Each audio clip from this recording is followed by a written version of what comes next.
Bienvenidos y bienvenidas a un nuevo capítulo de Universidad de Chile Podcast, un espacio de difusión científica, académica y cultural producido por el equipo de Prensa UChile.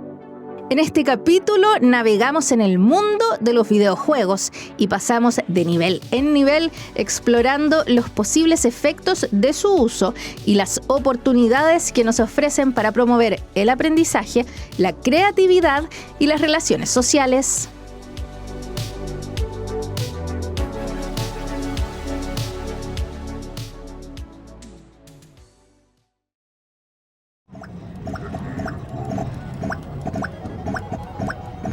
¿Te resultan familiares estos sonidos? Quizás si fuiste fanático o fanática de los videojuegos en tu infancia o adolescencia, puede que reconozcas más de alguno.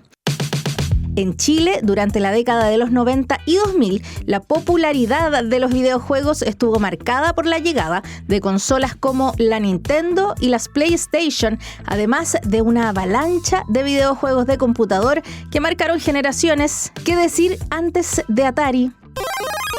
Los Sims, Habbo, Tony Hawk's Pro Skater,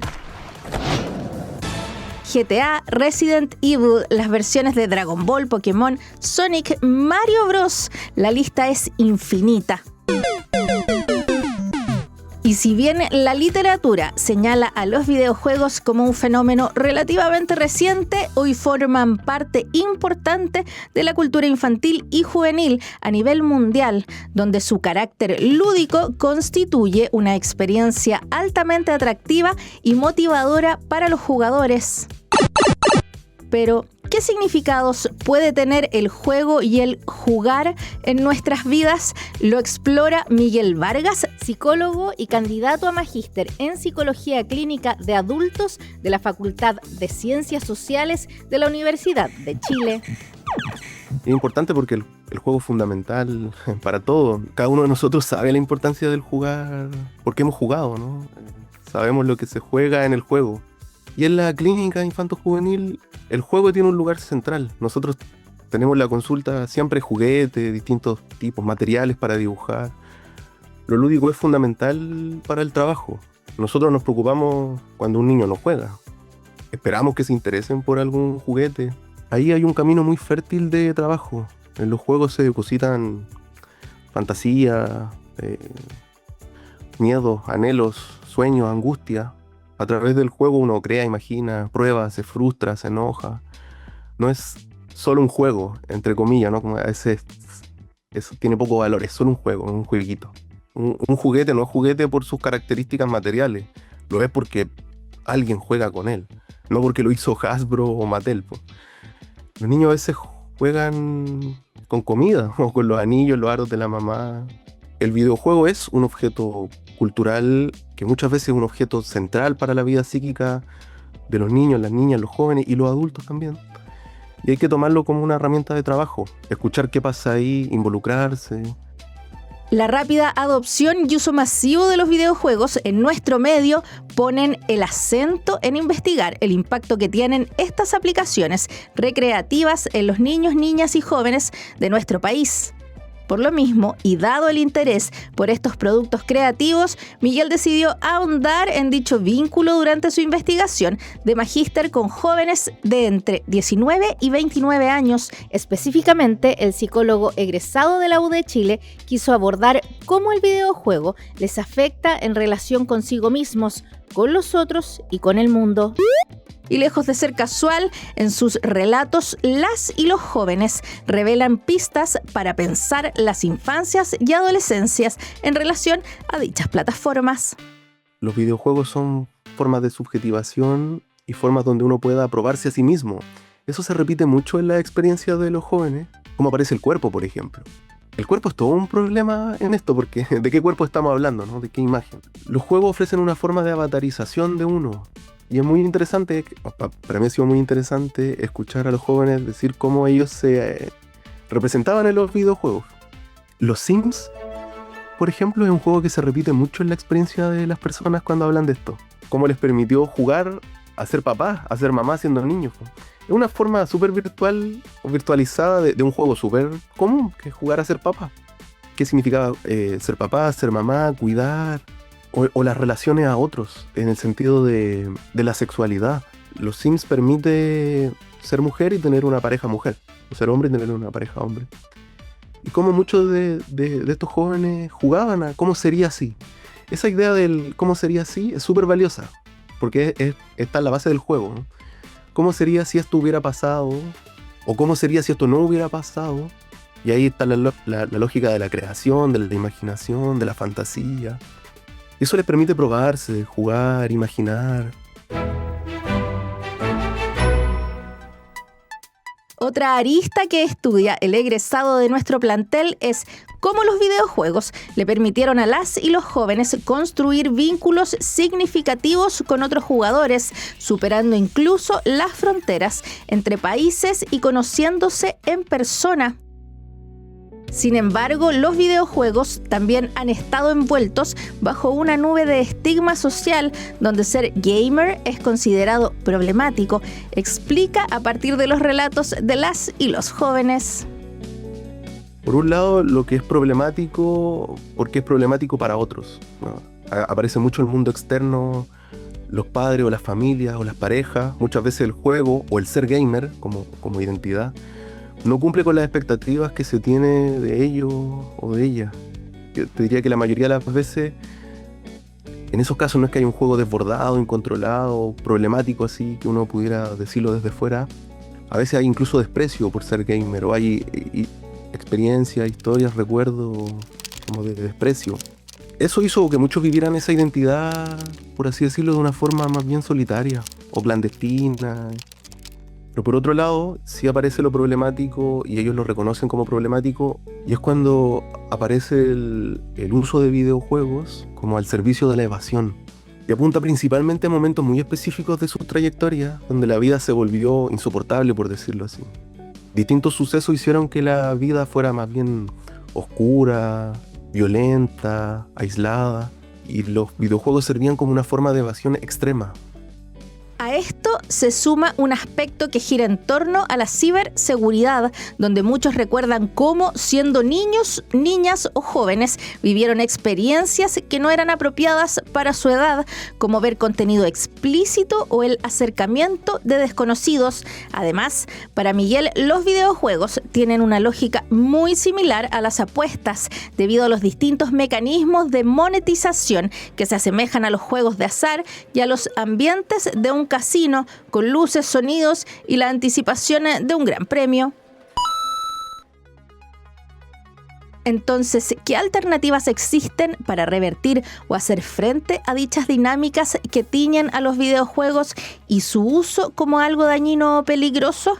Una dimensión la explora XR Labs, laboratorio transdisciplinar de realidad virtual, videojuegos y tecnologías emergentes, dependiente de la Facultad de Comunicación e Imagen de la Universidad de Chile y ubicado físicamente en la plataforma cultural del campus Juan Gómez Millas.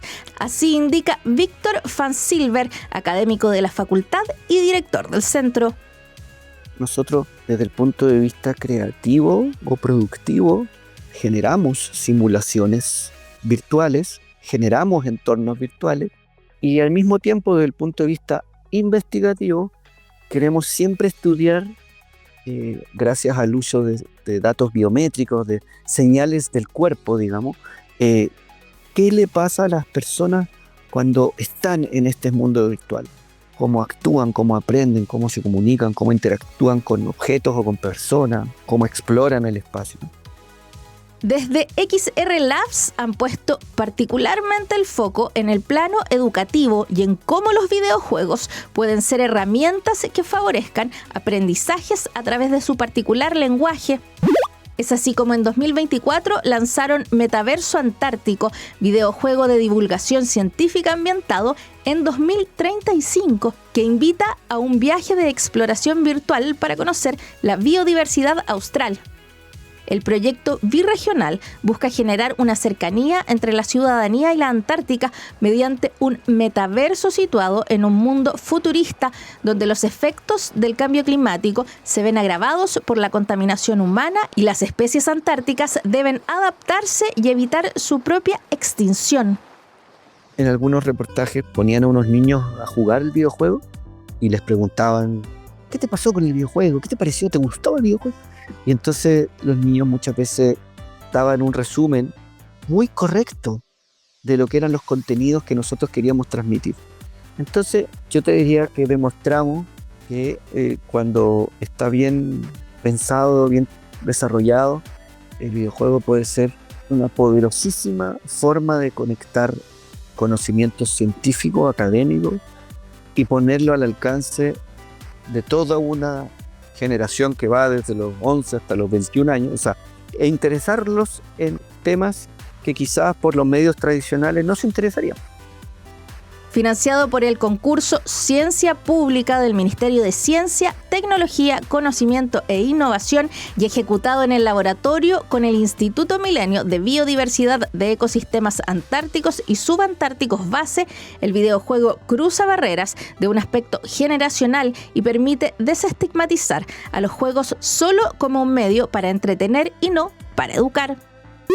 Desde el punto de vista de la generación de los padres, ¿no?, que ven los videojuegos como un elemento en el paisaje de sus hijos, hay una preocupación que a mi modo de ver mal entendida, ¿no?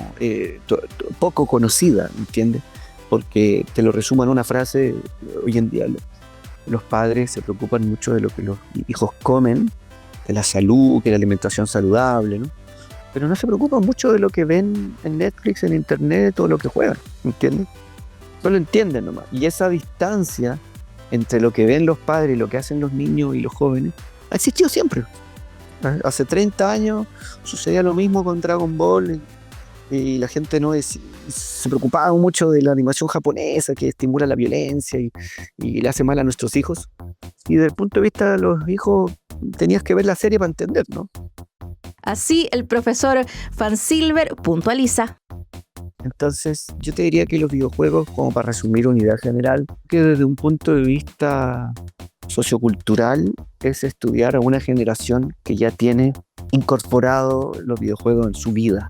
Entonces, yo creo sin duda que el videojuego como industria, como campo, tiene enormes potenciales positivos para la educación y el aprendizaje, para la salud, para muchas cosas.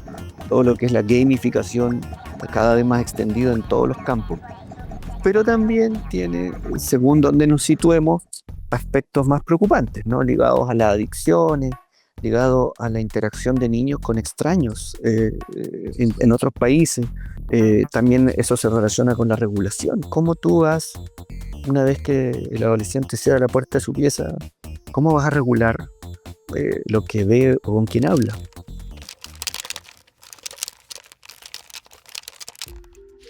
Al igual que cualquier juego análogo, los videojuegos permiten a niños, niñas y jóvenes apropiarse de significados culturales. En este sentido, no solo son entornos informáticos que reproducen sobre una pantalla un juego cuyas reglas han sido previamente programadas, también son un objetivo de consumo masivo y representan un claro ejemplo de instrumento cultural regulado por la cultura dominante, globalizada y tecnológica, tanto en su formato como en sus narrativas. Frente a este escenario, ambos integrantes de nuestro plantel hacen un llamado al acompañamiento adulto con niños y jóvenes, no en una clave restrictiva ni punitiva, sino como dialógica. Conversar con ellos y ellas sobre la experiencia en línea, participar en estos mundos digitales, promover la alfabetización digital que nos guíe y les prepare para navegar en línea de forma crítica y segura. Asimismo, destacan la importancia de estar advertidos respecto a aquellas desconexiones máximas o totalizantes al momento de sumergirse en estos universos digitales para evitar las desconexiones consigo mismos, con otros y el mundo.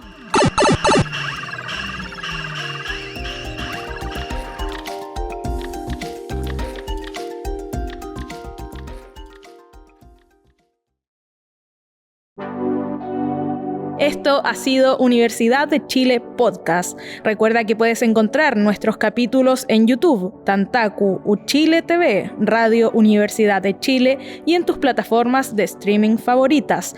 Síguenos para que no te pierdas ninguna actualización.